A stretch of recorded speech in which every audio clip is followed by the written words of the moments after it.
அண்மைச் செய்தி.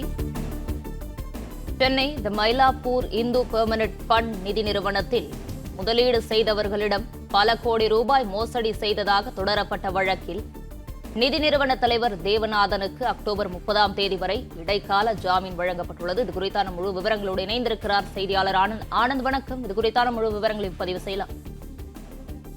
வணக்கம். உயர்நீதிமன்ற உத்தரவின் அடிப்படையில் தேவநாதன் யாதவ் 100 கோடி ரூபாய் செலுத்தவில்லை என்றும் நீதிமன்றத்தில் சரணடையவில்லை என்றால் அதனை காவல்துறையினர் பார்த்துக் கொள்வார்கள் என சென்னை உயர்நீதிமன்றம் தெரிவித்திருக்கிறது. நிபந்தனைகளை நிறைவேற்றவில்லை என்றால் காவல்துறை கைது செய்வார்கள் எனவும் நீதிபதி ஜெயச்சந்திரன் தெரிவித்திருக்கிறார். சென்னை மயிலாப்பூரில் செயல்பட்டு வந்த மயிலாப்பூர் இந்து பெர்மனன்ட் நிதி நிறுவனத்தில் முதலீடு செய்த 100க்கும் மேற்பட்ட முதலீட்டாளரிடம் பல கோடி ரூபாய் மோசடி செய்ததாக அந்த நிறுவனத்தின் இயக்குநர் தேவநாதன் யாதவ் உட்பட சிலர் கைது செய்யப்பட்டனர். இந்த நிலையில் இந்த வழக்கில் ஜாமீன் கோரி தேவநாதன் யாதவ் உட்பட 3 பேர் தாக்கல் செய்த மனுக்களை விசாரித்த சென்னை உயர்நீதிமன்ற நீதிபதி அக்டோபர் 30ஆம் தேதி வரை இடைக்கால ஜாமீன் வழங்கி உத்தரவிட்டார். மேலும் இந்த ஜாமீன் நிபந்தனைகளாக 100 கோடி ரூபாயை நீதிமன்றத்தில் வைப்புத் தொகையாக செலுத்த வேண்டும் எனவும் விசாரணைக்கு தேவைப்படும் பொழுது ஆஜராக வேண்டும் என்பது உள்ளிட்ட நிபந்தனைகளை விதித்து நீதிபதி உத்தரவிட்டிருந்தார்.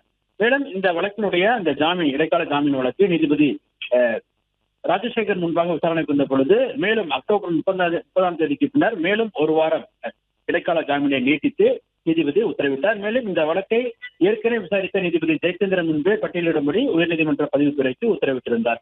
இந்த நிலையில் இந்த வழக்கு மீண்டும் விசாரணைக்கு பட்டியலிடப்படாததால் முதலீட்டாளர்கள் தரப்பில் ஆஜராகியிருந்த வழக்கறிஞர் திருமூர்த்தி தேவநாதன் யாதவ் அளித்த உத்தரவாதின் அடிப்படையில் 100 கோடி ரூபாயை இதுவரை செலுத்தவில்லை எனவும் நீதிமன்றத்திலும் இதுவரை சரணடையவில்லை எனவும் மேலும் ஒரு வார கால அவகாசம் வழங்கி பிறப்பித்த உத்தரவில் நிறைவேற்றப்பட்ட அந்த உத்தரவாதத்தையும் அவர்கள் நிறைவேற்றவில்லை எனவும் தெரிவித்தார்.